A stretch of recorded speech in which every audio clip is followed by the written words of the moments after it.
Hi there, my name is Cynthia Wakio, and today I'm joined by Paminas Wainaina, who has been an entrepreneur for 13 years, or rather over 13 years, and is going to be telling us more about how you can start a business in Kenya. Karibu sana, Paminas. Thank you, Cynthia, for having me. So, Paminas, here I am. I want to start a business in Kenya. What is the first thing I should consider? Now, whenever someone thinks about starting a business, they'll think the issue of capital. They'll think that they need a lot of money to start a business. However, in my experience, capital money, though important, is among the last things that you should consider. For me, what should come in mind is what kind of business should I get into? That's the biggest question that you should ask yourself. Because if you answer that, then you'll have a very strong foundation. And to be able to answer the what kind of business you should start, there are two approaches to it. Number one is to ask yourself, what skills do I have that I can be able to monetize? For example, for you, you are a communication professional, so you've learned digital marketing. So if I were you, if I have digital skills, I can be able to monetize that. So I would ask myself, do I have skills that others can pay me for? Yeah. Number two, what am I passionate about? Because it's through passion, then we can be able to turn our passions into business. For example, during COVID, you saw many people, they were very good people who are good at baking. What would happen? Baking and cooking, what would happen? They would start their side hustles, even at the household level, and they were able to supply, let's say, to the estates, and they found themselves being in business. Yeah. So ask yourself, do I have the skills? What skills do I have? And what am I passionate about? And number three, is there a market for what I'm skilled at, Yeah. what I'm passionate about? Because also you could be having a hobby. For example, let's say singing is your hobby or comedy is your hobby. Now, unfortunately, the market is not as big, or unless you become this very big person. Yeah. So from where I sit, I believe that's what someone should have in mind. And if you're able to answer those three questions, then you'll have a very firm foundation. Yeah. Yeah. And going back to the highlights of your journey, your entrepreneurship journey, being the transition from being an accountant to now being an entrepreneur. Not many people probably have that. And people are out there looking for a job and maybe they're like, now it's time for me to maybe start a business.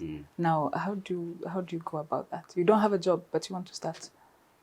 That's a good question, Cynthia. And I would say in this day and age, so long as you have something of value to offer to the outside world, then it's very easy for you either to go the job way or to go to the entrepreneur way. You give the example of me. Yes, I started an accountant. Yeah. I later, because of the skills I learned, because my last job, it afforded me the opportunity to practice finance, that's accounting, and also to handle HR matters. And now I found myself more passionate in HR. And so number one, I was able to transition Yeah. career-wise from accounting, finance to HR. And then even now when I moved to HR, I saw a gap in the market. And because I had now been trained in HR, I was able to offer this as a business, not just as a practicing HR practitioner, in a company. So I was able to offer this value to organizations and individuals. And that's how the business came to be. Yeah. Yeah. So I would say, and that's why my biggest lesson, what I've learned in the last 13 years, I know sometimes people will listen to this and say, Paminas, you're not serious. Yeah. But I'll tell you, money is not the thing that you need most. If you're able to know what am I skilled, where are my skills, what am I passionate about, and be able to determine, do a bit of research and see, is there a market? Are people willing to pay? Those are the three most important questions. Yeah. And I'm looking at my first business and I'm wondering how much is too much to invest and or how little is too little to invest. Yes, for sure, and the money is important. Even if I say that is not the first or the second thing you consider, Yeah. money is important. And for example, if you could be very passionate about, let's say, clothes, but for you to set up a factory for clothes, it's not going to take 1 million or 2 million. It will be a lot of money needed for capital. Yeah. Yeah, but for most of the people watching this video, I would say small beginnings are the ones that count. I remember myself. If I tell you, I started with less than 500 shillings. Oh, wow. Yeah, less than 500 shillings. And the business is where it is now, over 25 employees. where we consult for over 2,000 employers. And the journey began at 500 shillings. And that 500, I registered a domain name. That was the starting point. Yeah. I'm not saying that if I look at what it took, it did not take obvious 500 shillings, but the Yes. starting point was 500 shillings. So if you're watching this video, then my advice to you would be, don't look at, I need 100, 200, a million shillings to start. Start with what you have. For example, in this day and age, you cannot survive without your business being registered. And if you're registering a business name, you need to go to the registrar to reserve a name. I believe it's 50 shillings. Then for them to register, it's just a small amount. So even with 1,000 shillings, you can have a business name.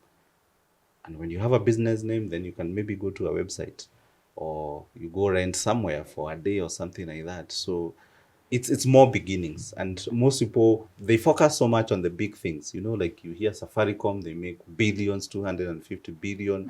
And you imagine, I also need millions to start. Yes, for some businesses, maybe you need a lot of capital.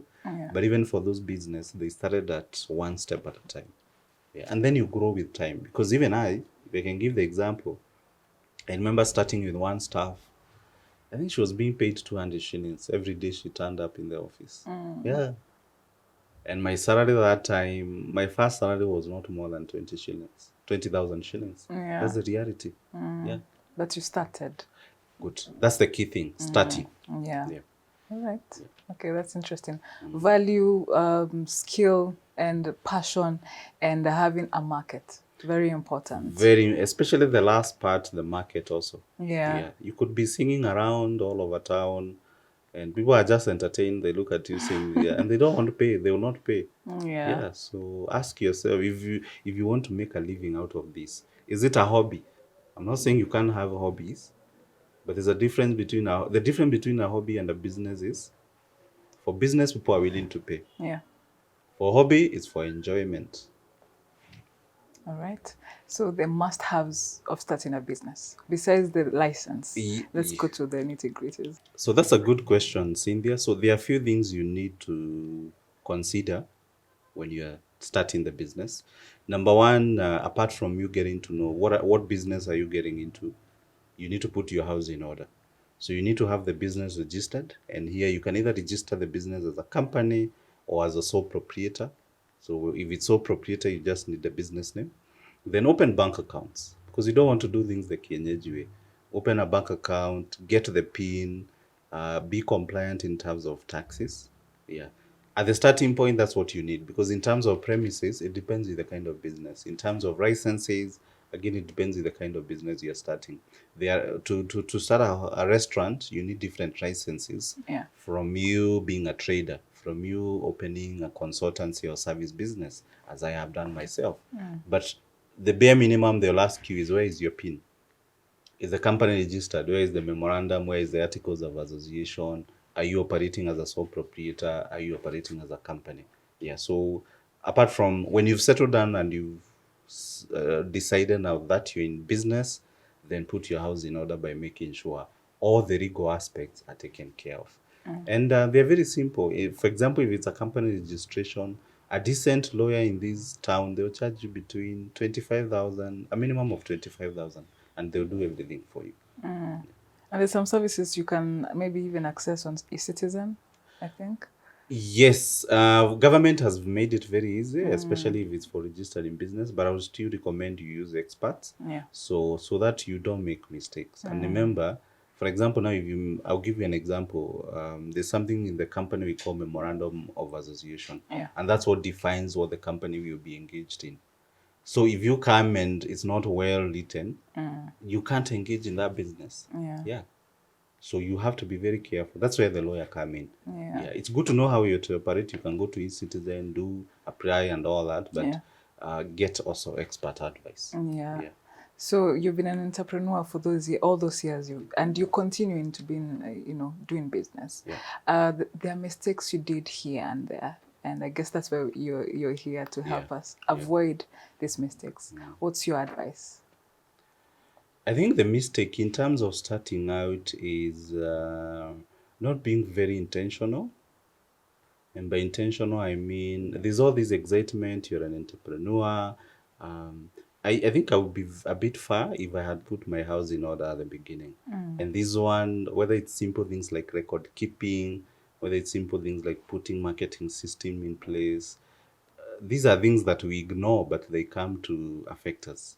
And also putting in systems in place, if it's employees, performance management, who are you going to work with, what value are they providing? Yeah.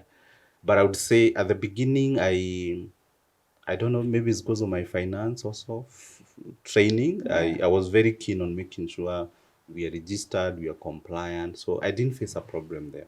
The problem came now when the business started now. And I guess these are some of the things someone learns along the way. Yeah. And that's why nowadays I do offer mentorship and coaching, training, just to help aspiring entrepreneurs. Yeah. And your word of advice, last word of advice. I think my last word of advice is what you've emphasized on, and that is start. Where you are, that big business idea, it will just remain a big business idea if it just remains in your mind. So start where you are. It could be you reserving that business name. It could be just you opening a bank account. Even if there's no money, there's no client, you go deposit your 1,000 shillings. The account is active.